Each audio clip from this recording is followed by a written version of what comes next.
try and stretch further to the east, unlike, the opposite way around. We saw the circle pop up. The circle will be actually favoring more of the eastern side. Los Leones dead center of that new zone, pretty much. Taking a look at the mini-map. No hard drop contests, but once again, with the plane path being so far west, we might see some scattered split drop fights or rotational fights. Yeah, moving on in from that western side, I wouldn't be surprised if that's going to happen. Again, we had that ridiculous murmur on the first point of the day. Actually, it follows through as to what happened yesterday. Yesterday's first murmur was ridiculous. It was ridiculous.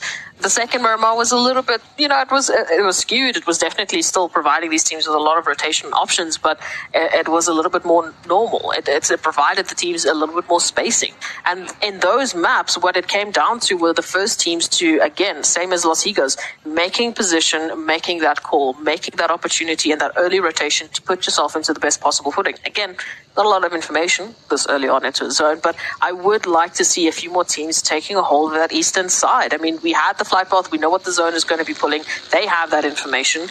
Let's make use of that eastern side. We're riding with Snipes here, driving in FPP mode. I almost feel like it's better to drive in FPP mode because then you're forced to keep your eyes on the road, right? Whereas in third person, you can there's trees. Yeah, you can not keep your eyes on the road. You are coming up for these players and their driving skills, Zute. You are the guardian of the drive today. You're like, listen, if you're crashing, get out. Next driver, either go FPP or stop. Just use your passenger to your advantage here. But again, just for a reminder, if any players watch this back, if you drive bad, Zute is coming for you. Oh, I've had my fair share of mishaps with driving, especially on the competitive stages. It's honestly the worst feeling there is. But it happens to the best of them. And I don't think I've seen a single tournament yet where there hasn't been any driving mistakes caught on camera. So it's a part of the game. Even if you're the best. Are watching. Yeah, the observers are watching. And even if you play this game 24/7... those trees, they literally do sometimes spawn out of nowhere, I gotta say. And the observers they're just waiting for those moments. They're waiting for that reel, for the funny moments. They're waiting to catch those points. The observers are like, we're gonna plot down a tree right here and right now. It's like, I swear that tree was not there before. Yeah. Oh, it is beautiful. But I mean, hey, looking at the performances that we've seen so far today, beautiful from 4 Angry Men to climb to the top of that pole position. Tied, of course, with the Geek Fam, who has been bringing in a similar performance in terms of the aggression they're wanting to show, but those placement and that positional awareness, rather, just the rotations that they've been making. I mean, they had no business, and I will say this happily, they had no business surviving those trenches. They pulled up into 3 teams. They had a 4th and a 5th team shooting at them, and somehow, some way, they stay alive long enough to make an impact. Same with Ruins on Sandhog. I mean, Snipes was literally getting shot from every possible direction, and yet they still make that impact at the very least with the eliminations. Yeah, it's just, I feel like if Geek Fam, like I said, if the circles shift in a way where it's just slightly more favorable for them to entry in on, that's the game where they pick up a lot of placement points plus elimination points. When the circles shift in a way that's a little bit trickier to deal with, I mean, they'll still make it work. A very strong, resilient team, but I just don't feel, the only thing they're missing, if we want to do a direct comparison, right, with 4AM that just overtook them, is they don't have those clinical, surgical rotations, but that's just not their play style. We saw, 4AM make some really long stretch of rotations on both Erangel games and the Sandhog game. That's more so in their playbook, and that either, rewards them really big, or sometimes they'll lose players on rotation. That's the risk that runs with it. Geek Fam, they don't lose players on rotation because they just take it slow from the edge. Nice knock, though, from the FaZe team. It's a long-range knock, but VK, Vivo Keyed here, caught in between 2 different teams that could get very dicey for them as Game Lord's committing to the push-up here. Vivo Keyed fighting on both fronts now. CeeLo and Diego now trying to hold the line here, going to find that initial knock, going to find that initial damage, but it is Victor from Game Lords to actually confirm that knock, and now Game Lords trying to scramble Diego, returning the favor, and again, this is a good hold, but it's a little bit too split up from Vivo Key. They, again, as you mentioned, they had a second team to worry about, so I don't blame them that their focus was split between either FaZe or Game Lord. Running that 2-2 split, they're losing out to the numbers advantage. The flank players need to create a better buffer zone, which was not done. Now they're getting shot in from behind, pushed up from behind. FaZe getting into the mix of things. I don't know if Game Lord realizes Vivo Key was in a fight with the likes of FaZe. FaZe might actually just continue to pressure this fight in. FaZe wants more. Game Lord looks like they want to back out or at least space out a little bit to get better positioning here. That is Vivo Key just crunched in by both FaZe and Game Lord. It's like sharks in a shark tank right there, and they were fish food. Pretty much.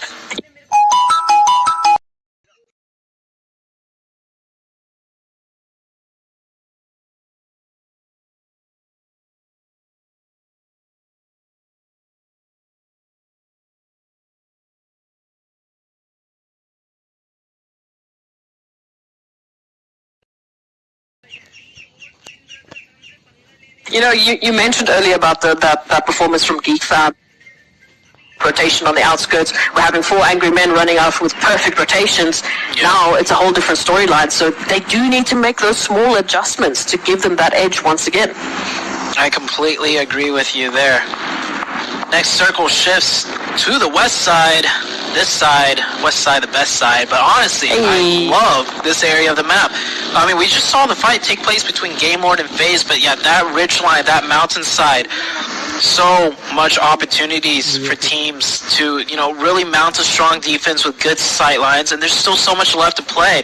It's almost looking like the end game of the Erangel, where very dynamic difference, you know, throughout the map, and each point that each team takes up has pivotal ways for them to play it, for them to maximize points and potentially get a win. It all comes down to execution once again. Every spot has its advantages and disadvantages for sure. Which team is going to make the best of it? That's the real question to be had now as we head into the second circle. We're talking about our current quote-unquote elimination leaders. Not that there's a lot of eliminations that have happened. It's FaZe, it's Game Lords, it's Genesis Dogma Kids.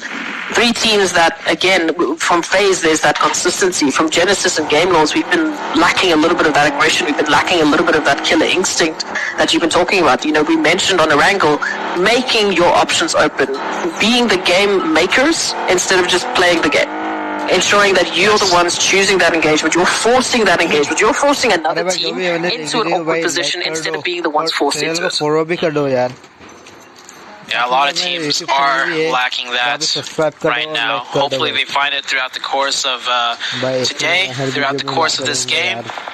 And sometimes, you know, on the flip side, it could be the rotation instincts, right? I don't know, there's killer instincts and then the rotational instincts, because for sure 4AM has really, you know, picked up on the rotational instincts, really capitalizing on every rotation they make. But I mean, that just comes down to pure experience and constant studying of other teams and the map. IHC getting a long distance knock onto 4AM. These two teams had a showdown just the last match. You can see it's pretty even. IC got the knock, but instantly he's shot down to half health and his level 3 helmet quite banged up. Good return here from 4AM, and again, they don't need to jump into this engagement. I mean, IHC, they're very split up. You can see Zyol is actually just keeping a good eye out on, you know, the likes of that northern side for those rotations, while a few of those IHC members, only 3 in particular, are focusing towards 4 angry men. So it'll be interesting to see how long they keep that stalemate. If for now they just want that information, they just want that opportunity to apply pressure rather than getting into that engagement, because we're still waiting for that zone shift. We're still waiting to see where that pressure is going to be coming through from, and right now most of our teams are centered up towards that eastern side of the zone, towards the north and towards the east. Those are our polarizing points. We can see it there. It's almost like they're drawing us a compass. Next circle does go a little bit further to the west. Picado could come into play here. Team IHC has a nice slew of options to play for with good sight lines. 4 a.m. is going to make another rotation, probably further up north to that compound that will isolate them down into the center. And I would say not the strongest of positions as far as play options out of it. But with this being so late in the game and with it being quite central, they might just be able to make good use of that spot. Teams that have to rotate in that we're watching out for, Geek Fam on the edge. We had Tem Entertainment GD Gids right here pressing into Nosham Red and Red Force, and they get a nice little pre-nade onto one of the players. It looks like Genesis Dogma Gids is going to actually stop here and go for the engagement. Nosham Red Force, so definitely getting the better end of this fight. But they've got those 2 initial knocks. Now it's slow it down. You've got that numbers advantage. Now you don't need to push out. If anything, you can just constantly apply the pressure. Look at that. Booms having to take a run away. That gives them an open finisher. That gives them an open opportunity to take another engagement. But what they are really happy for right now is that they've picked up those 2 eliminations without dropping a player. That's going to be huge for them moving on into the next engagement. Whereas for Falcons, it's not looking great. Yeah, Falcons going for the gas station, end up losing. How many? They end up losing 3 players. Falcons down to just 1 out of Yusuf. Man, this Falcons team, very, very disappointing performance, I would have to say, as far as like what they've been able to do before. So, 53 points only. Only 1 player left alive, not even in a strong central position. He's probably not going to get the next zone, and if he does, he's not going to be able to get many elimination points being a solo player. IHC, meanwhile, just chilling on the western side. Anytime you see IHC on the edge of zone, it's always in a good spot that gives them play options for further zone shifts. And FaZe Clan, yeah, FaZe just continuously laying out pressure 360 around all from this vantage point that they're holding. I'm liking it already. We talked about it. They picked up those 2 initial eliminations. Might be on the cusp of not just the 3rd, but they've already been looking at their 4th as UI is just down to a sliver of HP. And it's forcing the likes of a team like Geek Fam to rethink their options, to rethink their position. All of a sudden now they're being pressured, looking at a potential regroup, running that 2-2 split that Geek Fam are working with now. If anything, the 2 of Rude and Yuhai, they are isolated. They are in a little bit of trouble, especially when we start to think about Train to Kill. Moving on into their position, we can see already the first member of Train to Kill. They're getting closer. Yeah. It's actually very strong for a FaZe to take those shots. Like, the player's keeping his head down. You're not going to get any damage in. But what that does essentially is it doesn't allow Geek Fam to peek up to look for info, to put pressure onto Train to Kill. So with Geek Fam not creating any presence because they're constantly pinned down, that gives Train to Kill, more opportunity and comfortability to press closer to Geek Fam on the next shift if they do fight that way. But for a Train to Kill, they got another team to worry about, and for them, this might be an easier fight as they've already picked up an open to Tem, one of the players of Tem Entertainment. That will be a confirmation as Tem Entertainment is going to completely disengage and leave that player. Yeah, and that opportunity, I mean, with the way in which the terrain in which Tem Entertainment is working with, it's not worth it. And then before you even think about that, we have to consider the amount of teams in the vicinity with them as well. As we said, Nongshim Red Force, off of the back of that great 2 elimination pickup, they're feeling good. They've got that momentum.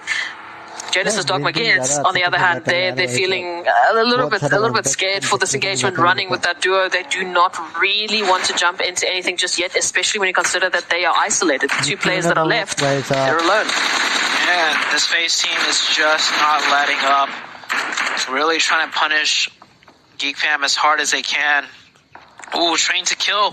Yeah, Train to Kill is going to be able to just slide right on by due to the pressure that FaZe is putting onto Geek Fam. Now, Geek Fam have to push into Train to Kill, and it's going to be a lot more difficult when they're constantly getting pressured by the likes of FaZe. Looking on the western side of things, few players have made rotations deep down to the center. Xavier, successful defense onto Game Lord. Where's the rest of the Game Lord team split up? There's only 1 player left up from Game Lords. The last player actually up north and Picado.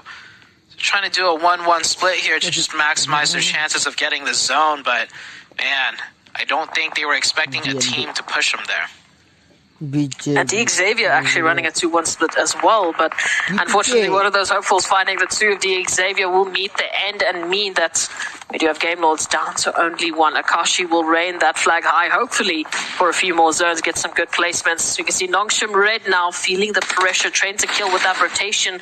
Lovely line of sight here from Sandesh, who can apply that extra bit of pressure while the rest of the team moves on in. Nongshim Red looking like they're in a decent spot, to be honest. They're the ones essentially that's controlling the flanks of Train to Kill now. And they do push them away. Train to Kill do find a nicer position, but this allows for Nongshim Red to be, if they are able to execute it, it allows for them to play in a way that Geek Fam does. No one to their backside, they keep 4 up, and they just need to push into Besiktas now. So let's see if they are able to execute this properly. A team that's been struggling all week long so far. Now they're going to face a tough challenge in the form of Besiktas. Nongshim Red feeling some pressure all of a sudden, and there's a turnaround. There's a reach around here from Geek Fam. It's a nice little bit of energy to see them. They have been pinned down for so long. It's just good to see that they're picking up these eliminations already too, but those confirmations are just out of reach. Nongshim Red Force now being forced on forwards. I don't know if they have time for that res. We'll have to wait and see. In the meanwhile, ooh, look at this Besiktas.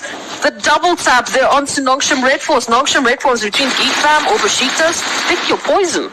Yeah, pick one, don't pick both. That's what it looks like they're doing. When that first player got knocked, the second player just stood behind that bus, like, hoping, praying that he doesn't get knocked too. He should have been aware. If my teammate got knocked in the back, they have angles onto me, so Nongshim Red Force, just push forward. Don't just sit still and take both poisons, like you said. Anyhow, it looks like GK making it into the late game. Some better rotations out of them, but Besiktas, man, on a warpath, fighting their flanks and fighting the front side. They're going to be looking to take care of Nongshim Red Force and then taking care of the likes of GK. GK's already hurt. And wait a second, it looks like Train to Kill getting some knocks onto the Geek Fam team. I thought that was Besiktas getting more damage into multitudes of teams here. Well, they definitely have the option here, but Mika coming through from Geek Fam trying to hold the line as the solo member and just getting absolutely shot. You can beeline as much as you want, zigzag all you want, but you've got 2 teams trained on your position. Now Nongshim Red Force, they initially wanted to go for that push, but that elimination from Geek Fam is going to provide them potentially a secondary option. This is still risky though, right in front of like, what, 3-4 teams? Oh. I think Nongshim Red Force is going to go down there. Yep. Last player of Nongshim Red Force does indeed get eliminated. Furious Gaming has pushed into the likes of GK and looking very successful. Down to 1v1. Swings out again and Hope will be the last hope. Can he get the revives before Besiktas pushes in? Has Besiktas been keeping track of the elimination feed? They got one confirmed onto the likes of GK, and then they saw GK getting into a fight with Furious Gaming. I'm surprised Besiktas isn't pushing off that. Besiktas has how many players up? Taking a quick look at this. Besiktas has all 4 players up. All 4. Yeah, they could take all 4. They could have taken this position, denied the full reset, and given them pretty much full access to anywhere where the circle shifts. But without taking this spot, GK is going to constantly be a little bit of a roadblock. And now Besiktas is coming in. It's a little bit too late. They could still win this one out, though. But you can see here, yeah, they were completely unaware of what was happening earlier and a little bit too chaotic for them to keep track of. A team with better, quote-unquote, killer instincts, right, would have noticed that in the elimination feed, would have noticed a good chance of third party and taken this whole spot over by now. I mean, I'm just hearing 7 shouting. You have all 4 of your players up and you're not going in for the eliminations? Exactly. What is happening? What are you doing? Why are we so passive? Come on. We need that energy, especially just when you consider the simple fact. At the very least, if you're just going for eliminations, that's great. If you get the team wipe, you open up options for yourself in this final zone. You open up space, which you desperately need, especially since most of the teams are stacked towards the southeastern side. So we will see what Besiktas will be able to do. They're running that 2-2 split, 2-2 split, 2 of which very close to GK Esports, who now hold position in the zone. they're going to be able to actually contain Besiktas out of it if Besiktas are taking a direct line of sight in. New zone has shifted out. What was said earlier about 4 a.m. does play out true for them. They picked a very central spot into Circle 3. They are essentially surrounded now, but they get the subsequent zone shift, so they just have to hold that position down like a fortress. IHC, meanwhile, they can choose what they want to do. Go north, go south. They have full sight lines of everything. It's not going to be easy, per se, getting into this zone, but at least they have all their options laid out before them. Besiktas denying the rejects hard right now. Grenades raining in. It is all up to Justice to get those revives. Divine, he does not want to clump up with the rest of his teammates, and Besiktas now getting aggressive. I like this. Getting closer and closer for the kill shot onto the Rejects team. Bay is going to be closing out that engagement with Falcons. Rejects, not looking too great. Justice wanted to go in for those Rev 5s, just to go in for those numbers, to pack it up. Here come Besiktas. This is the Besiktas we've been waiting for. All 4 players still up. And now they are looking to change the game. Down to only 2 members here of Rejects. Getting some information, just popping up those heals, trying to reset the HP bars. Divine does go down, so it is just up to Justice. And I mean, what a way to try and do something with this. It's a 1v4. They're looking for him. They know Rejects only have 1 up. Justice trying to lay low. Will get taken out. Besiktas up to 11 eliminations. So definitely playing a little bit slower, at least for the previous engagement where they could have taken out GK. Still does not mean that it's not going to work out for them. The killer instinct definitely kicked in, though, onto the Rejects team. They went for that as soon as they had the dominant position. GK, of course, could have potentially third party, but they kept 2 players back to make sure they get a heads-up alert on any potential aggression. They would have pulled their players back right there. So well done for the Besiktas team. I like it, but now they need to continue it. Please do not stop this energy now that we're heading into this next potential zone, into these next few final moments of Miramar. We need that energy to continue. Besiktas running high with 11 eliminations, and IHC looking to maybe pick up 1, at least, maybe on towards BHC, as they're taking rotation from the west. I completely forgot about IHC. I feel like we haven't been able to see them. Again, they haven't picked up an elimination. They've been making good rotations. They have all 4 of their players, but now they're looking for those engagements. They're looking for those possible opportunities. I think the next engagement they're going to take will be on to the likes of Xavier. We'll see where the zone shifts.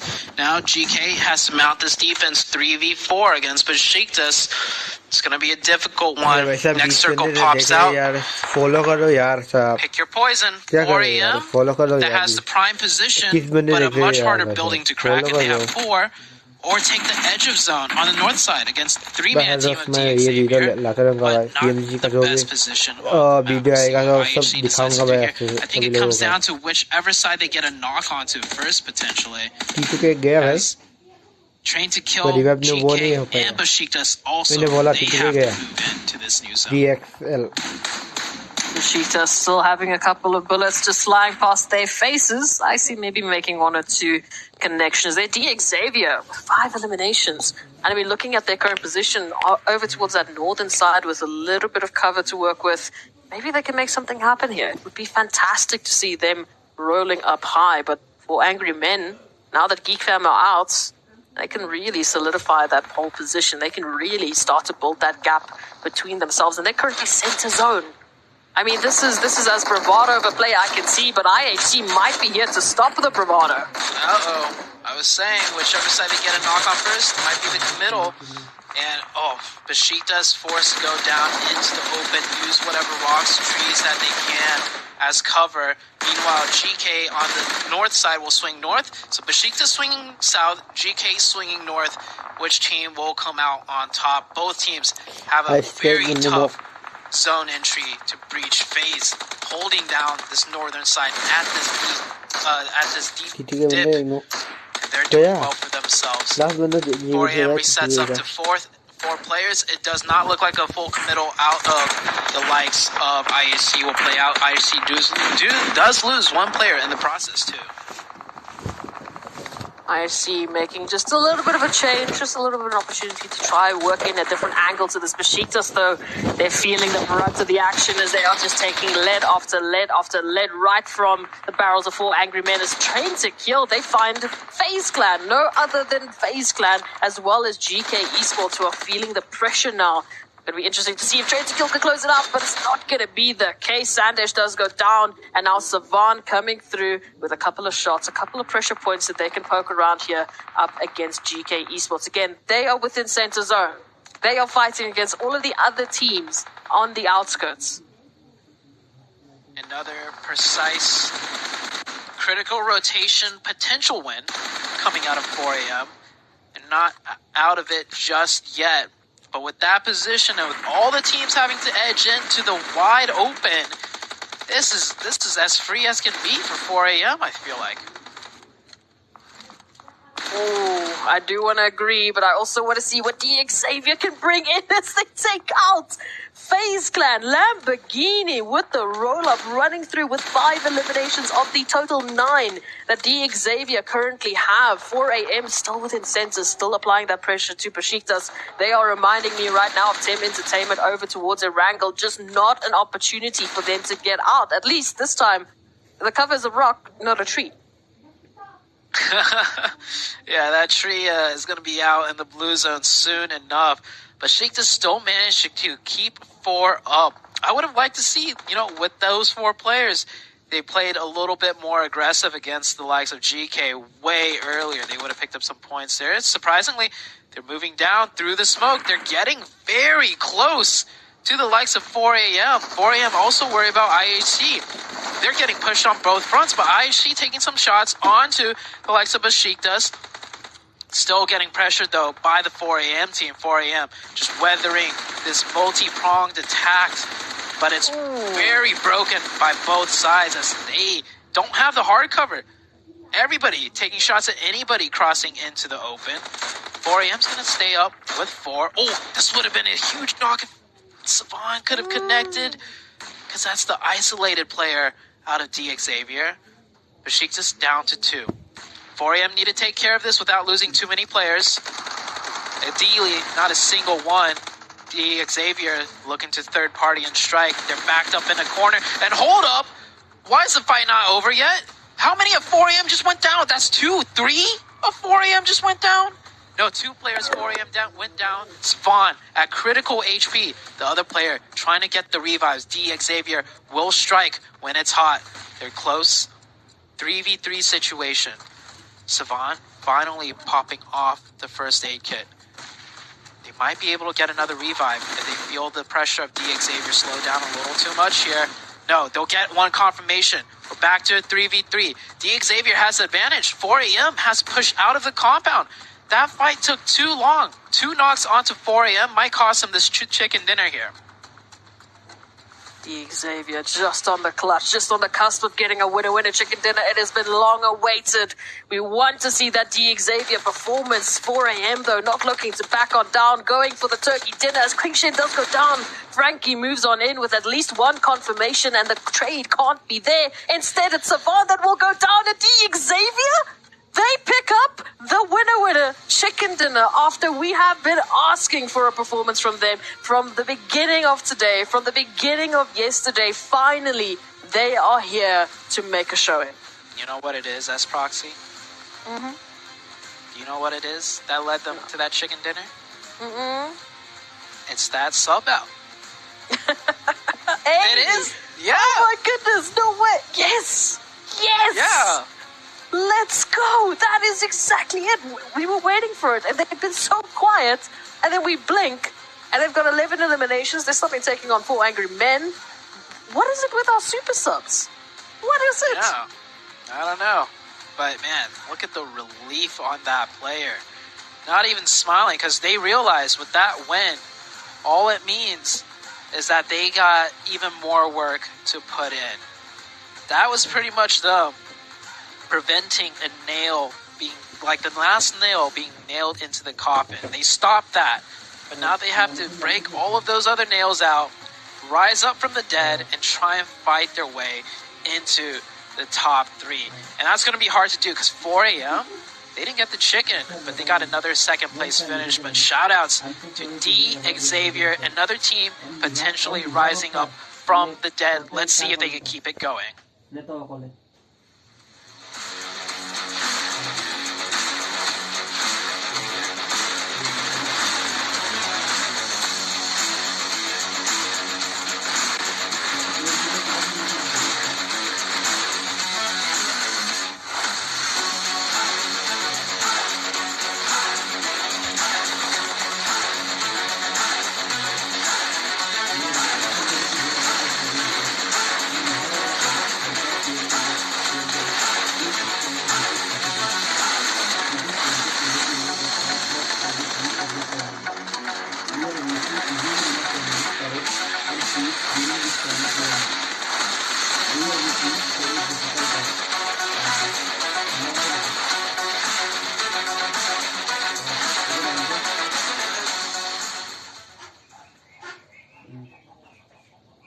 Xavier pull out a must-have chicken dinner. We could just see it in the player's face. Even though you just busted out a win, 8 eliminations by yourself, you could just see the stress, the relief. Because, man, this squad had a heck of a hole dug for them, but this definitely put quite a bit of dirt in there.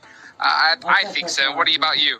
2 great matches so far for them. I mean, to be able to top it off here with a 32-point chicken dinner, that is perfect for them. I do have to give some credit, though, for Besiktas. This team is becoming so good in Miramar, Glitter. 12 eliminations, the 3rd place finish for them. That's what you want to see out of Besiktas in Miramar. They have just been so much stronger today, but so has DX. We're getting a head-to-head now between Lambor and Peace. DX versus Besiktas. And I mean, these are just impressive across the board. At 9 elims, 903 damage for 33% of that team contribution. And then the throwables. I mean, we talked about the throwables at the top of the show, how important they were for Geek Fam. And now we're seeing how important they've been for Besiktas, for the other squads, and honestly, you called them out multiple times, Seven. You wanted to see more out of D. Xavier. That was a team that, from the very beginning of the day, you talked about. And now as we take a look at the overall rankings, we can see, one, not only the gap that 4 Angry Men has now created for themselves in first place, but IHC has been very consistent too, and they jump up just barely above T2K. IHC has definitely been consistent. I mean, they have been willing to frag out too, which has been impressive out of them too. Geek Fam, so far, not really having one of their best days, at least with what we were able to see yesterday. And then here on the second page, look at that big jump up. They were able to jump up into the top 11. This is what this team wanted to set themselves up, because after this game, we're going to be in the halfway point of this week, and they are at least putting themselves in contention here, I would say, to get within the top 5. This is huge. Oh, massive, massive. Because if you think about it, if D. Xavier have this do the same game, right? Pull up the same numbers that they just did in the last one here in this next game, this squad will jump to 3rd place. That's literally how much of a jump that they just had. That's crazy. And this 3rd place is very, very tight. There's only 20 points between 3rd and 9th right now. So anybody could take it here in this last match. And I guarantee you they do. You want to be setting yourself up in a good position. You have Aaron Gale left here, and only 2 more days to go after this. You do not want to put yourself any further behind than you possibly can here at Glitter. It's true. Honestly, last match of the day is always kind of one of those free-for-all options because, like you're saying, it's an opportunity for some teams at the bottom of the overall to maybe make a last-ditch effort to get some points on the board, but you know the ones at the top want to be holding on to that position, and we can see from the top performers right now, it's all of the teams that we've been talking about. I mean, now 4 Angry Men absolutely dominating so far today. Geek Fam, though, still the top Erangel performer, so they have an opportunity to close that gap and bounce back just a little bit. And then, as we were just saying, Seven, IHC, wildly consistent. They're up here, and right after them is T2K. Yeah, look at the eliminations that come out from Geek Fam. I think that's one thing that has definitely been saving them, their performance when it comes to Erangel. I think so far today they ended up in 12th place, but they were able to at least secure 7 eliminations. And in the most recent one, they ended up with 8 eliminations in 5th place. So you can see how that elimination and that aggressiveness that we have seen out of them is kind of keeping them up there. But at some point, just like the Xavier did, some of the other teams are going to start stepping it up too. So the aggressiveness, yeah, it's great. We love to see it. I know you love to see it too, Glitter. But I actually want to start seeing some chicken dinners out of them. They currently only have 1, and I feel like this team could definitely have more. True. Okay. All right, so I got a couple questions for you. It's the last match of the day. I haven't asked for too many predictions from you guys. I know you got your teams to watch here. But, you know, when it comes to D Xavier, all right, can we see another pop-off performance here? I want a percentage. Okay, what do you think is their percentage chance of pulling out a game with more than 10 points, Glitter? Ooh, more than 10 points? Oh. I'm giving it an 88%. Okay, 7? 100%. 100%. Not guaranteed. The confidence. The confidence. All right. Well, hey, I see you got a couple teams to watch on there. Tem being one of them. I mean, we saw at the start some good energy from them, and then just silence here. So I'm assuming that's why you have them as your pick, or That's exactly on it. I mean, you just said exactly what I wanted to say about that team. We just haven't seen them ever since they put up that second place performance in Erangel. They have completely disappeared. And then going back to Game Lore, I mean, this was a team that we were talking about how their passiveness was going to end up hurting them, especially some of the teams below them were going to be able to step up. Guess what? The Savior just showed what you can actually, what you are supposed to be doing here in PMGC League stage. You're supposed to be going for it. They were able to do it. They passed them. Game Lore needs to start switching the strategies. Okay, so you're looking for some of the teams that have been struggling to bounce back, and I am on the flip side of that. I'm looking at the teams that have been doing well. I want them to close out the day strong so that they can head into day 3 with some momentum under their belt. So I'm looking at For Angry Men, I'm looking at Besiktas, and I'm looking at D Xavier. Okay, you asked for that percentage, Jukes. I gave it 88%. I need them to make me look smart now. Okay. 100%. All right, come on. D Xavier, pull up or shut up. It's the last game here of the day, and we are about to be at the halfway point of this tournament. 1 match left. You do not want to be in a tough position. GK is another one that I'm going to have my eye on right here, because this is a squad that has been performing kind of wishy-washy right now. I mean, it's crazy. I mean, after the start of yesterday, I mean, they had such a massive lead. We thought that, oh man, this may be a squad that just can run away with this. But then just after that 7, it's just been pitfall after pitfall. Why do you think that is? Nothing's currently working out for them. I mean, since match, what was it, 4th, they haven't really had any performance higher than what they were able to possibly get just now, which was 6 placement points, 1 elimination. We're not seeing any eliminations out of them, which at least yesterday we got a chance to see some when they got those back-to-back chicken dinners, right? They ended up with a 5, and then they ended up with a 13. None of that is happening right now. They're currently dying down, and I think that's why they might be trying to go for those placement points. They might have been switching that solid just to get something going their way.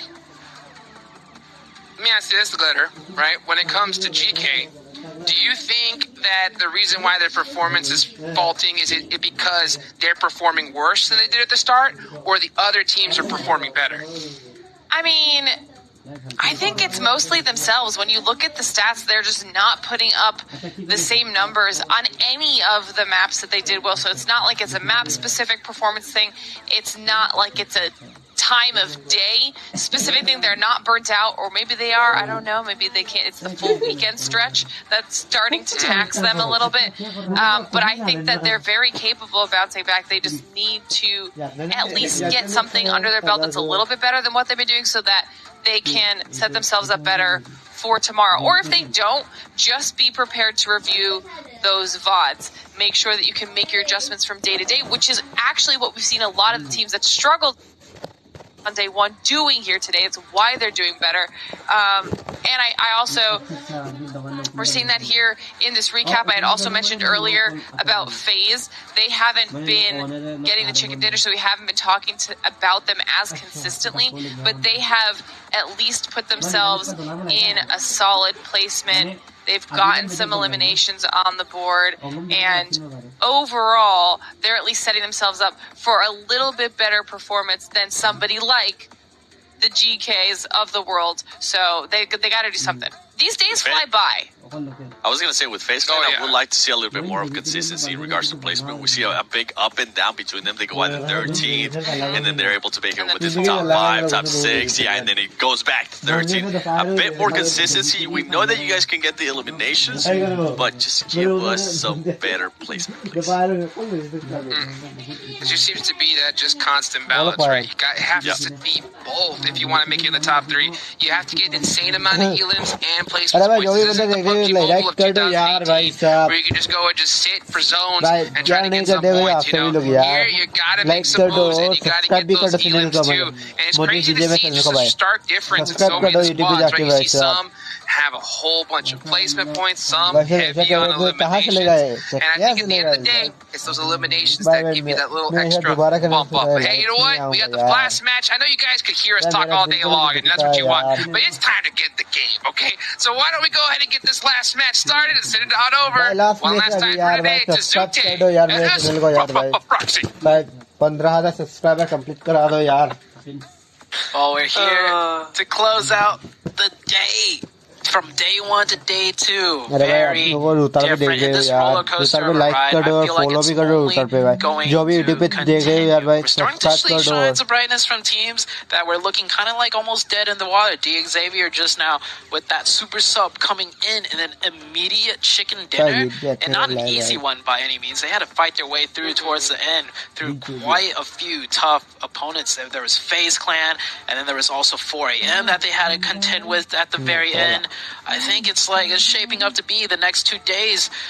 Things are going to still change and shake things up. Oh, we like to see it. Again, we were talking about that halfway marker, getting to that halfway point, waiting for those teams to step it up, waiting for them to showcase what they have available, and at the very least, getting that momentum rolling. Because, like Lita mentioned, these 2 days that are after today, they run fast. These maps run quick, and we've seen teams literally drop from 1st place down to 6th place. We've seen teams going up from that exact polarizing effect. So there is still an opportunity for a massive comeback. I mean, like, you know, Hot Jukes mentioned, 30 points from 3rd to 9th. That is one potential game. We've seen teams literally put up nearly that amount of eliminations alone. And also, many teams will be getting 0 points throughout the courses of the next few games coming up. Well, we have 1 game here, but we still got like 12 more to go. Even the top teams can, you know, run into a little bit of a whoopsie and then score a 0. So that 30 points, it is quite easily closable by anybody still. So we'll see how this last match goes. Players are getting prepped and ready. FaZe has been, I think FaZe is like one of those teams just like on the cusp of getting their chicken dinner. They've been playing so well. I feel like the entirety of today just not managing to get that final chicken dinner in, however. It's weird because we have them in that conversation. We know that they're, you know, in the vicinity, like in that last Murmur. We know that they were in top 4, top 5. We know they're there. They're making that appearance. But it's almost similar to what we were talking about with Xavier. They've also been making it up into those top placements, and we just haven't felt that impact yet because they're not getting those winner chicken dinners. This all has been broken down already by the analysts, but they just had such nice words. I had to say it again. Yeah. So now we need FaZe to make that approach. We've seen them take those engagements, especially on towards Wrangle. Let's get a little bit of that energy back. Let's see that real FaZe performance come through. You know, actually, I'm taking a look at the leaderboards. A team that I want to get the chicken dinner more than any team is actually IHC. And it's not because, you know, they would shoot them in the first place, but looking at the first page leaderboards, from first place down, okay, 3 chicken dinners for 4 Angry Men, 1 for Geek Fam, 0 for IHC, and then immediately following behind IHC in terms of chicken dinners, 1, 2, 1, 1, 1. Everyone on the front page has had at least 1 chicken dinner besides IHC.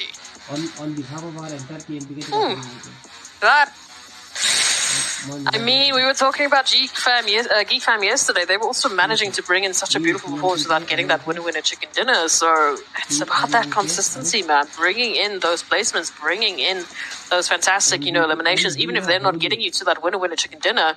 If it's helping you make that stand, if it's helping you get to that second, that third, that fourth place, you're getting those points. And they've been active at the very least. They have been a consistent mention. There has been a few slow moments for them. There has been a few times we were like, okay, where's our IHC? We just got used to you being all fantastic and all amazing. Bring it back. But they did. And now, question stands for the rest of the teams. Who else is going to be joining the fray? Who else is going to be picking it up? Train to Kill.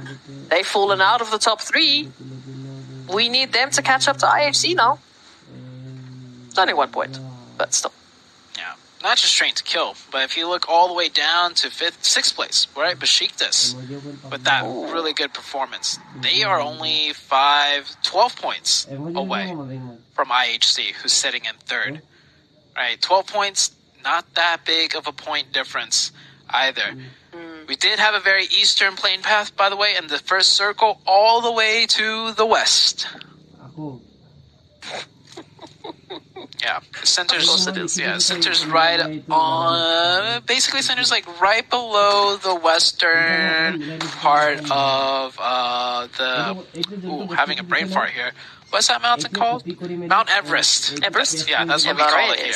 Yeah, right on the western edge of Everest is pretty much the center of the zone. So I want to see which team does take Mount Everest and how that plays out. But with the first circle, so much space left to be played, and everybody's pretty much looting on the east side, and if anybody's looting the west, they're not even there yet. And we're 3.5 minutes in. And it's making those rotations, right? I mean, everyone's still having to loot up. Everyone's not in a position really to sit up on top of Everest because, well, guess what? There's no loot waiting for you there. So it's about that team that is able to loot up quicker. That's that team that had maybe dropped a little bit sooner. That can take that rotation on in. Even if you take a look at like Vivo Keed, as we can beautifully see here, right alongside Everest, but there's no reason they're going to be taking Everest right now because I see a revolver. Yeah, no, he's going to hold Mount Everest with a revolver. That's what he's going to do. Oh, yes, absolutely. I mean, easy pickings. I mean, we're talking about the showdown here. We just need those hay bales and a little bit of and then we're perfect. Imagine. But no. One man controlling the entire of Everest with the revolver. He just doesn't miss. That's how he's going to be able to do it. Furious Gaming with a very, very fast rotation here. I think this team is done looting, and they're going for their first rotation of the match. I feel like they're rotating in deep to the west and looting somewhere, and then working from, the west side in, rather than, looting up and then constantly working from the east end, where a majority of teams are going to be working from. Xavier also with a quick rotation, but of course they got to loot Pachinki, a place with a lot more loot. It should be better looted than the likes of Furious Gaming, and they'll also be ahead of Furious Gaming, since they start off in Pachinki. Furious Gaming more further east of that. So a lot of teams prioritizing a very fast rotation given the polar opposites of the plane path and the zone. Furious Gaming, a little bit close up to Everest. I don't know if they're going to be stopping here or, like you said, just moving on a little bit more towards the west, maybe heading into Georgiapol, potentially for a little bit of looting opportunities. Just sticking to the ridgeline for the time being very aware of what could be happening in the vicinity. A few compounds right up ahead, but those compounds might be taken by Xavier. A second too late. I don't know if he spotted the... even if he didn't... Now. Oh, no! No! He swings out the bike. Too much momentum. And Fernon will go down. It doesn't happen too often, but it is a mechanic. It does happen. These players do need to be aware of that and not get off the vehicle so quickly. Furious Gaming, with such a fast rotation, they wanted this compound. They weren't going to hold Everest. They wanted they wanted some more loot, and that was a perfect compound to do it in. But we saw Xavier leaving Pachinki just as fast, and they will beat Furious Gaming to that spot. Such minute timings can change the course of a team's entire performance for a map, and that was a crucial moment right there. Unfortunately for Furious Gaming, they drew the short end of the stick. I am seeing a few marks there on towards Everest. We are waiting for that question. Who's going to be one of the first teams to actually take it? And it looks like Rejects. They're still in the vehicles, though. Doesn't seem like they've planted their flag, but they are in the vicinity. Might be holding on to that one. Moving on in from that eastern side, so hopefully they will be well looted up into this potential opportunity. We have a few more teams heading to the northern side of the zone. As we can see, Tem Entertainment and Train to Kill getting closer and closer to shooting range. Running right past a few lovely opportunities and a few lovely potential positions, but Tem Entertainment, what more from them? Again, those shining moments. We've had those glimmers of hope for Tem Entertainment, but they've had a rough start. I mean, we started off with a wrangle with them literally just hiding behind a holy tree. 4am making a big adjustment from yesterday. They're no longer taking that western bridge because last time Geek Fam camped them out and they lost the fight. So they swung all the way to the east and in, and timing-wise it works out because IHC was just about to take the bridge too. So that could have been another fight on the bridge for 4am, but IHC, they play a little bit slower. They're still looting in Nova. IHC does not care about the circle whatsoever. They're just gonna come in with fully kitted like gear, ammo, weapons, and they'll fight their way in like they always do. Rejects, they do have control, or they did have control of Mount Everest, but looking like they want to get somewhere more central. I don't blame them necessarily. Mount Everest, a hard position to kind of hold and lock down. Sometimes you do get pushed from both sides, which makes things tricky. So they're gonna play a compound instead. I mean, it works out. A little bit of a change up here for Rejects. They want to make sure that they're absolutely fully kitted. Oh, look at the setup here, though. Nongshim Red Force, they have taken that rotation in, jumped out of the vehicles just a little bit because they've seen a few stragglers in the form of 4 angry men making that rotation, looking for that revenge on the previous wrangle with what we had in the valley that 4am set up. This time around, however, Nongshim Red Force just a tad too far to actually make those connections. And so at the very least, they get that information. They know where there's another team. But it doesn't matter because the zone has favored the northern side. We are looking at shooting range. We are looking at ruins, even just the eastern portion of Georgia Pool, the western portion of Rozhok, the sunken city. That's going to be where our zone is heading. That's a hard shift and a half for sure. Problem is, there's not a lot of bridges to go up to the north if it does go up to the north. So teams got to decide now which way you want to play it, north or south. You could be 200 IQ and play Rozhok, right, which gives you north or south for the next shift. But if it goes anywhere to the west, all of a sudden you're gonna have to fight through multitudes of teams. This circle, very tricky. This one's very difficult for teams to navigate and figure out, especially given the way it shifted, right? It also puts in the dynamic of southwest side of the zone. Gonna be so packed full of teams now. And again, in the back of their minds, they thought, well, the last time we thought it was heading north, it went all the way to Los Higos. So, what do we do now? How do we take this one now? I mean, west, north, east, south, every single cardinal position is a potential, and every single cardinal position is a gamble for these teams to make. So Xavier now picking up a little bit of action here over towards Georgia Pool. They need to be quick about this. We know there's a lot of teams moving on into the center. Ravi's now moving on in, finding that connection. Game Lords out here in the containers trying to use the vicinity, the territory to their advantage, and they need to. Remember, down out of the disadvantage, we've got a few teams rolling in. It needs to close up. 1-for-1 trade there. Oh, Rejects find themselves back onto Mount Everest, controlling the eastern side, which is probably the better position given the circle. But they are fighting against Geek Fam. This team, Geek Fam, they've been not as consistent as day one, I would have to say for sure, running into a bit more trouble. But I don't feel like that's because of Geek Fam's performance. That's more so because the other team's performance has increased since day one. So now Geek Fam are kind of falling behind. It looks like they did pressure out the side of the Rejects team, or maybe disengage a little bit. 4am, meanwhile, on the southern side, we will get to see how 4 a.m. plays now without those precise, crucial rotations. They're going to have to be working and fighting their way in, which is the 4 a.m. playstyle of old. Let's see if they still got it. They're going to start off against GD Kids, getting one knock. Looking like it might be a confirmed elimination as well. 4 a.m. just circling on around, so not an immediate investment from them just yet, but they know what's at stake for them. They know what a journey they have to take, maybe even scouting out a potential a little bit somewhere else. There's the IFC making that rotation on in, finding Nongshim Red Force, saying hello, how do you do? Sending through a few net packages, not making the connections just yet, but the damage that IFC has been taking from that blue zone, you can see the HP bars, they're just below half. Feeling a little hurt, they're not feeling that great about the rotation, and now again that zone shifting more towards the west. Ooh, 4 a.m. gets another opening here. They're going to continue the pressure. 2 players isolated, 1 already knocked. A pre-cooked nade by Allen. Going to try and slow things down. 4 a.m. get the confirmation onto 1. Allen with the nade. Oh, that was actually a flash. My eyes blinded. Think they're going to pick this one onto Allen, though. And now that is Genesis Dogma with only 2 members up. I mean, this is 4 a.m. without the zone. Just as deadly. 3 eliminations already. Looking to pick up more. For those that have been watching 4 a.m. play in the previous matches, saying they just got in zone less. That's how they're winning. That's how they're doing well.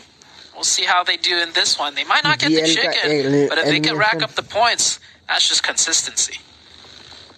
Oh, absolutely. We can see a storm is brewing. There's a storm brewing behind me, and it might be the 4 angry men, or it might be another team around the corner to take that position, to take that winner chicken dinner. GK Esports, hello.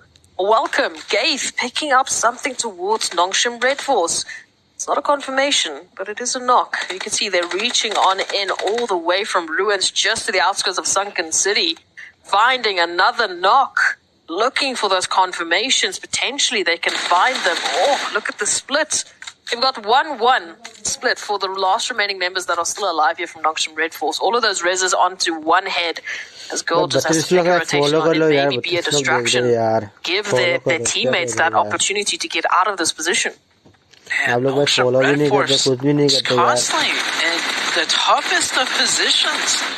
Like every time the camera's on them, they're just fighting a very steep uphill battle, covered in blue. Their vehicles are blown up. GK, probably one of the strongest positions to gatekeep from, are there gatekeeping them. Yikes. Nongshim. We'll see how far they could get in this match. Meanwhile, everyone else is pretty much settled into zone, whether it be near center or on the edges. They're going to wait for the next circle shift to make their play. The Rejects team is still pretty much in a stalemate with Geek Fam. They're both on that Mount Everest on the southwest. You see that now, and that's the circle I was scared about, that I was worried about.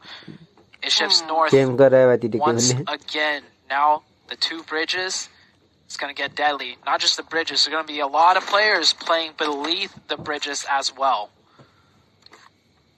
A few trolls under the bridges, potentially. But there's not a lot of options for them here at this point in time. I mean, you've got 2 bridges, yes. Feels like a main island versus a military island, but here we go. Already it's happening. Rejects literally running themselves with the vehicles into the water. Frankie making a swim now as well, waiting to see if Rejects have spotted them out. Gaith, oh my gosh. Hello. GK Esports not letting up on the pressure here. Nongshim Red Force not having an opportunity. And now, as we were talking about the trolls under the bridge, here come 4 angry men. And now just 4 angry men. Here comes another team right over the top of the bridge. It's going to be Geek Fam. Geek Fam, the one team that's going to be like, cars aren't meant to go in water. Silly people. We're going to drive right across and take a prime position on the other side. Meanwhile, these bridge trolls will duke it out with each other. This is 4 a.m. versus the Rejects and DXavier. DXavier popping in the boat and out of the boat. It is all out mayhem here, trying to take a head count. 4 a.m. 2 knocked, 2 up. Rejects here with 3 players, all 3 up. And D Xavier, it's a three-way fight. D Xavier only have 2 players, one of them which is knocked Frankie in the boat, getting some heal in. King Chen trying to pop up to take some shots, but they don't even know where the players are. Popping back and forth, he will get one out of the boat, and now it's Frankie coming up to take one back onto Ching Chen. Ching Chen gets knocked. And rejects are here also in the mix of things. Adrian just watching this like, what is going on over there? Lamborghini now popping up, taking shots at 3 of rejects. And they're back in the water, back into the car.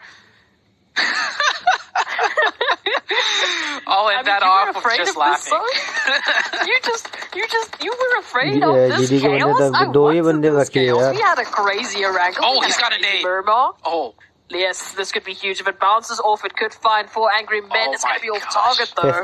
So 4 angry men will stay alive. I don't know how, but again, GK Esports in the conversation up against you with Furious Gaming. Do not find that drop shot. This gate goes down, and there's a turnaround now as Ragnar just manages to find that pixel in. Trigger, going down. Mila still up, but for how much longer? The answer is going to be 0. GK Esports, hello. Welcome. We've been missing you. Yeah, GK in a great spot at that tower, but Circle's going to go north again. They're going to have to commit to a bridge crossing of some sort. I love how Geek Fam just drove over the top when all 3 other teams will send it in. But Geek Fam, they lost a player. That top position, it might be in the center of a circle, it might be decent, but when you're surrounded, that's a lot of sightlines looking down on you, so Geek Fam can't even control that as dominantly as they want. And this troll bridge battle continues, and it's, look at this. I tried to take this, play-by-play seriously, but at some point, like, I'm just like, this is ridiculous. Why am I even? We just cue the... They haven't moved. Cue the Clown Fiesta music. That's the backdrop you need for that engagement there. Like, I mean, there's millions of dollars on the line, but I'm sorry. It is just, there's, around 12 players there, just popping in and out of vehicles, throwing things in and out of vehicles, getting into the vehicles to take the heals, popping up for a sec to take the shot. Oh, man. It's ridiculous. And they haven't moved. They haven't had an opportunity to get any sort of answer to this engagement because Viva Keen also, they're looking for their answer in Savan. 4 angry men. How do they still have an opportunity to keep themselves alive? For him's actually up with 4. I thought for sure everybody would be taking casualties down to 2 at least. Next circle, I mean, it keeps them in zone so they can continue to keep doing this. They do have to watch out for Game Lords, though. Game Lords might decide to join them. Meanwhile, in the midst of all this just Clown Fiesta chaos, we have IHC working methodically from the north, doing good old PUBG mobile action. Still 0 eliminations, but they're in a good position to strike in. And that's a car that just flew somewhere. Not sure where. Rejects, the game. They still have a car to get into for healing's purposes. So, 4 AM, up with 4.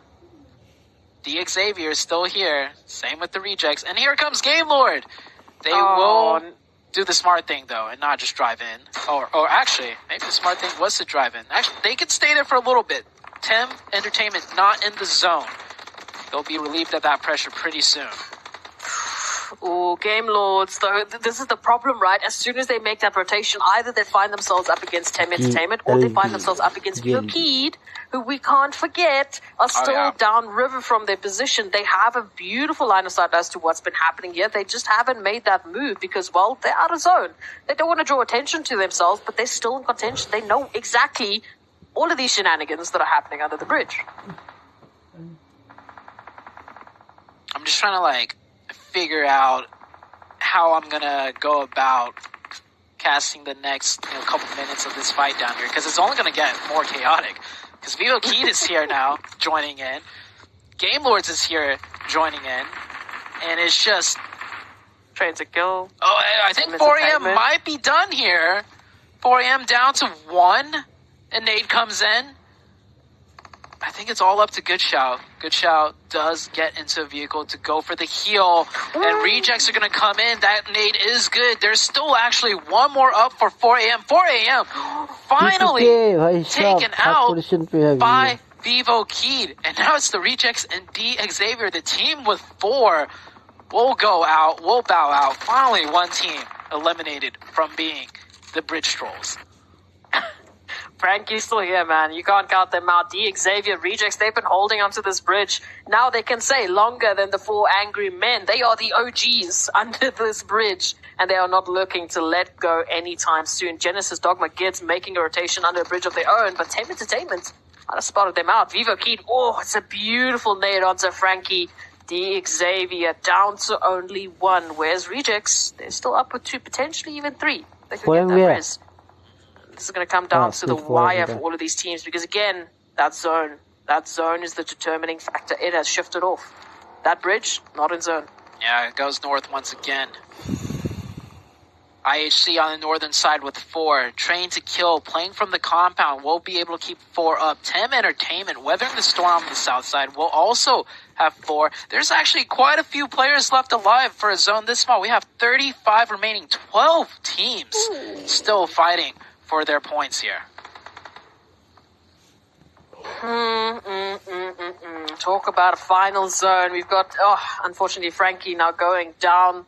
Xavier, their numbers are dwindling down to only 1 swimming member. I wouldn't say moving, but here it comes. Tem Entertainment putting in the fire, finding Genesis Dogma Gids. IHC finally picking up those eliminations. They're looking for that first one.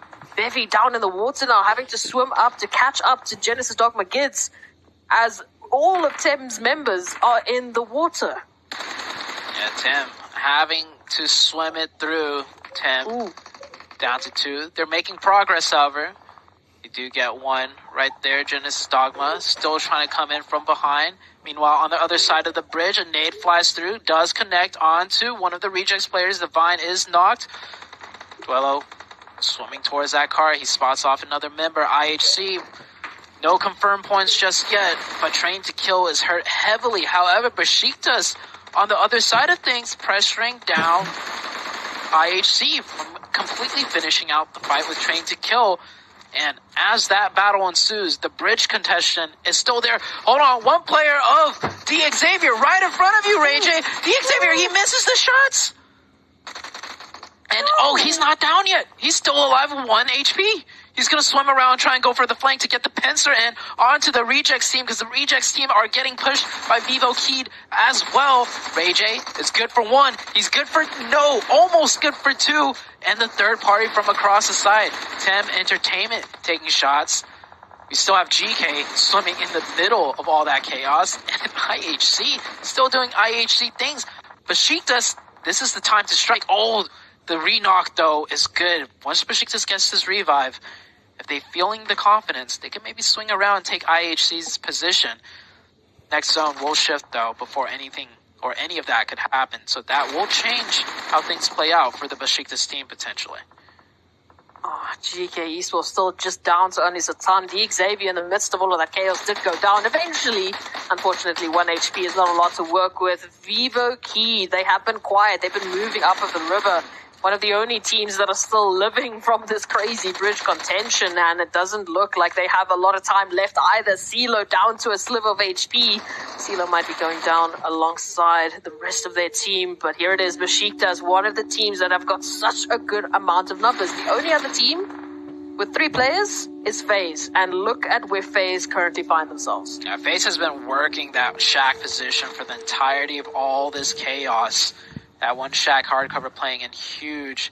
Geek with a tricky little 1-1 split. They'll be able to get cross angles the second a team passes by them. But down to 2, I don't think they're going to strike. Darude actually goes down. So Geek Fam now down to a solo. I don't think he's going to do anything. Just going to try and play extremely quiet. Let everyone else duke it out. IHC has managed to push across and take out the 1 team. But now Besiktas will strike on this new circle shift, and they will do what I was saying. They could wrap around and take out the side of IHC. Besiktas is in a great position now. FaZe still with 3. Teams have to watch out for them because they managed to keep 3 up using that shack to very, very optimal progress. Besiktas, they get that confirmation onto Vivo Keed. We're down to only 4 remaining teams, but Lycan That nade will head on through. The only problem with that shack is it gives you your targets, your enemies, quite an easy target to go through. Just send in the nades. They're going to be connecting one way or another. Ventorez up with his teammate now, trying to keep the FaZe name running high. Tony K looking for an opportunity as Besiktas make their move in from the ridge line. They have an opportunity over towards GeekFam, to FaZe, and to Team Entertainment, but I don't know if they're aware of Snipes. Oh, Snipes in such a good spot as a solo player to just continue to stay alive. I don't think Besiktas realizes it's a 3v1v1. There's only solos left. However, if one player gets knocked onto Besiktas, and then Snipes springs up and takes down another, it brings it down to a 1v1. Besiktas, though, looking very confident, looking very strong. They got to be a little bit careful here, though. They do leave their flank player that's covering the wider range of angles alone by himself. This gives a chance for Snipes to make a move, to make a knock, and get the thirst. Playing it so quiet and slow, yeah. Snipes definitely knows that Besiktas player is there, but Snipes is not going to give away his position. There's the knock. That's one player Besiktas knocks. Will Snipes make his play now? I think he's going to wait one more zone, however. The stalemate will continue. Ventorez, low and quiet. Snipes gets back down, deciding to play quiet. It's going to be a very tense final zone for all of these teams involved. We're actually down to 3. I didn't catch it. So it's Ventorez and Snipes versus the likes of Besiktas now. Besiktas getting that closure onto Team Entertainment, and unfortunately for Snipes, they don't have that information, but for Besiktas, they have the numbers advantage. If they can leverage that, if they can catch out these solos, they can close this one out as the only team that we can call a team right now. It is just them versus the solos. And Ventorez and Snipes not in a position to really work off of one another, especially now that Besiktas has moved into the southern position. Surely they spot out Ventorez here. I don't think Ventorez is even fully in the grass. Besiktas playing it careful, though. There we go. Yeah, Ventorez was not even fully in the grass there. So all Peace need to do is peek on out a little bit more. What could have been a potential loss for Besiktas there when one of their players got knocked will turn into a pretty dominant chicken dinner, I'd say. Snipes, no zone to work with, 1v3 against 3 players on the high ground, all holding a wider range of angles. Snipes is actually going to do the smart thing, and deny the point completely.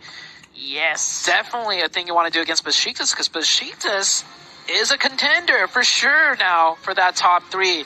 And any extra point that you can stop from them, like for them to attain, it's going to work out better, especially for the likes of GeekFam, who are trying to hold that top 3. Besiktas, we were just reveling in the fantastic individual prowess that they showcased yesterday. That clutch on Murma left us shaking. But today, this is a dominating performance. On the last map of the day, Besiktas bring in a performance that make us ponder, that make us think about them as the next contender. They've moved up into 6th position from that last map. Now this one, to add on into that tally, to add on to their already well-crafted placement, this is an opportunity that Besiktas have been waiting for. Yeah, that is momentum running on high. From a 3rd place finish with good amount of eliminations onto Miramar to a 1st place finish with 10 eliminations, putting in the damage numbers as well. And that zone was not an easy one for anybody, but Besiktas ultimately, they navigated it, and they had the most distance traveled, so they rotated for their position towards the end game. That was day number 2. A lot of new storylines to be had. GeekFam with a good finish as well towards the very end. But it will be Besiktas coming out on top for the final game of the day. And we still got 2 more days to go.